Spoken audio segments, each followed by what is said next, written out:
Hello Virgo, Sun, Moon, Rising, and Venus Signs. Kamusta kayo? Sana po ay nasa mabuti kayong kalagayan. Welcome back po sa Star Tarot. Kung bago kayo rito, welcome din kayo. Thank you sa inyong support. I truly appreciate it. God bless you all.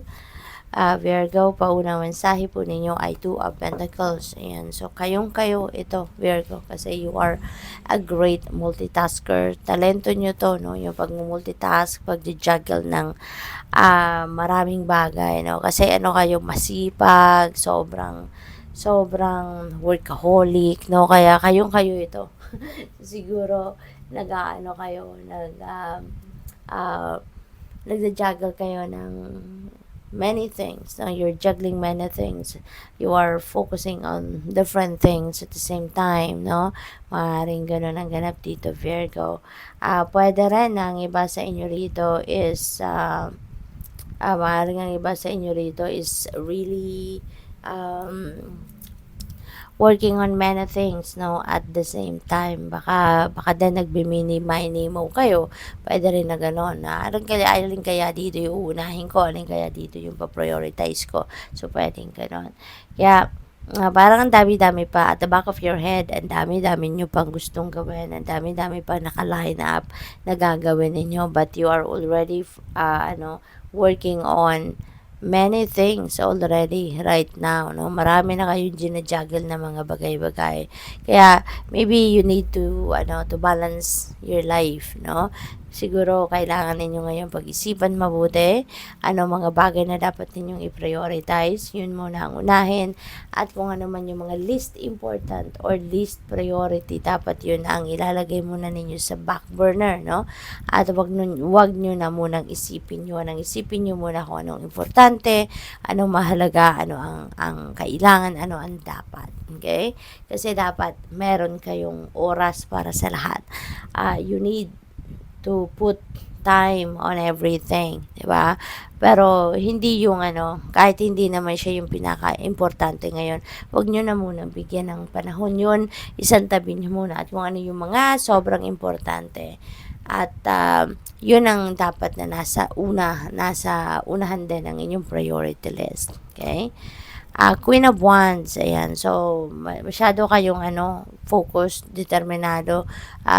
Kung ano yung mga ini-envision ninyo para sa sarili ninyo sa ngayon, hindi ninyo yan titigilan. No? You are really going to exert extra effort on that para yun ang maasikaso ninyo, yun ang maasikaso ninyo, yun ang gagawin ninyo una, yung ganon, no? You are going to uh, uh, do not allow, no? You're not going to allow anything or anyone to get in your way. No, kaya malinaw na malinaw sa isip ninyo sa ngayon kung ano yung gusto ninyong ma-achieve. Kung ano yung gusto ninyong marating, no, sa ngayon. Kaya maganda rin kasi papunta kayo doon sa pagsisipag, sa pagtsatsaga talaga, sa pagfo-focus, no, ng kung ano yung gusto ninyong uunahin, no, yun talaga din ang uunahin ninyo. We have Five of Pentacles. Ayan, so parang ang iba dito baka merong kulang, no? Baka meron kayong financial problems, financial troubles, financial constraints na maaaring nararamdaman ninyo sa ngayon, no? Pero wag kayong mag-alala, no? Wag kayong mag-alala.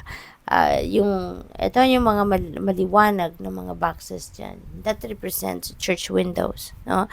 And that represents hope. That represents liwanag sa buhay ninyo. So, yun ang hanapin ninyo. Hanapin ninyo yung silver lining sa inyong sitwasyon. Kung ano yung positibong aspeto ng inyong sitwasyon.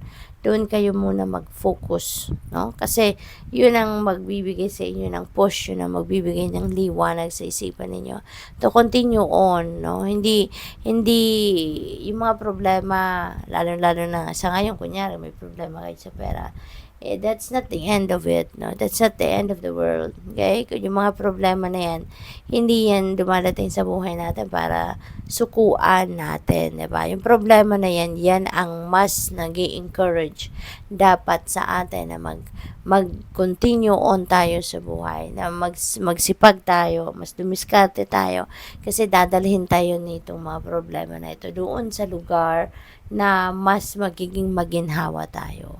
'Di ba? 'Yun ang magpupush sa atin para mas maging magaling tayo, para mas maging madiskarte tayo, mas maging resilient tayo, mas maging matibay ang dibdib natin. And it's bringing us towards a beautiful change. It's bringing us towards positive change. Kaya, wag nating susukuan kung ano man ang problema. So, keep your hope and faith alive. Breakthrough will come in. Isipin nyo na walang problema na walang solusyon. Okay? Kaya, mahahanap ninyo dyan ang solusyon. Kaya, focus lang kayo. Okay? Sa kung ano ang best possible outcome. We have 8 of Cups. Ayan, napakaganda. You are traveling dito, no? You are traveling, you are walking away from something dito. At ang maganda rito, kung saan kayo papunta, magiging maganda ang inyong sitwasyon. No? Iiwanan ninyo ang sitwasyon na yan, it's because you know that there's no good there anymore. Hindi na nakakabuti sa inyong sitwasyon na kinabibilangan ninyo. Kaya, magdidesisyon kayo na talikuran na, no, ang sitwasyon na yan. Naghahanap kayo ng mas naghahanap kayo rito ng mas malalim na ibig sabihin ng buhay. 'Di ba? Parang naghahanap kayo rito ng greater meaning of life. Naghahanap kayo rito ng yung magiging sitwasyon ninyo na alam ninyong mas mapapakinabangan pa ang galing ninyo. Kasi kung nasaan kayo ngayon, parang wala na parang stagnant energy ang nandoon. And you know na marami pa kayong ibubuga, marami pa kayong maibibigay sa mundo, marami pa kayong maitutulong sa mga tao. Kaya aalis kayo, no? Aalis kayo, iiwanan nyo kung ano yan na alam ninyong stagnant na, no? Tingnan natin kung ano pa ang ganap. We have forgiveness. A crushed flower still gives up a sweet scent. Ayan. So, forgiveness. Maari ngayon, matututo na kayong magpatawad. Kumbaga, magkakaroon na siguro kayo ng acceptance and forgiveness and willingness to tawag dito, to move on with your life. Kaya magpapatawad na kayo sa mga taong nagkaroon ng pagkakamali sa inyo. Transform, rise above any situation and become the best version of you. Okay? So, personal change, personal transformation na maaaring gagawin or uunahin ninyong baguhin sa buhay ninyo at this time. Okay? So, maaaring meron ditong pagbabago ng ugali, pagbabago ng behavior ninyo or perspective ninyo. So, maaaring doon kayo magsisimula and eventually you're going to change, no, at the course of your life. We don't tolerate less than you deserve. Ayan, wag na ninyong hayaan, wag ninyong hayaan na apak-apakan kayo ng ibang tao, wag ninyong hayaan na didiktahan kayo ng ibang tao. Diba? Kung ano ang alam ninyo, pakiramdam ninyo, hindi ko deserve to, hindi ito ang para sa akin, then wag ninyong tanggapin. Diba? Stand for what you believe in, kumbaga, Virgo. Good luck sa'yo. Thank you for watching. Love and light. Namaste.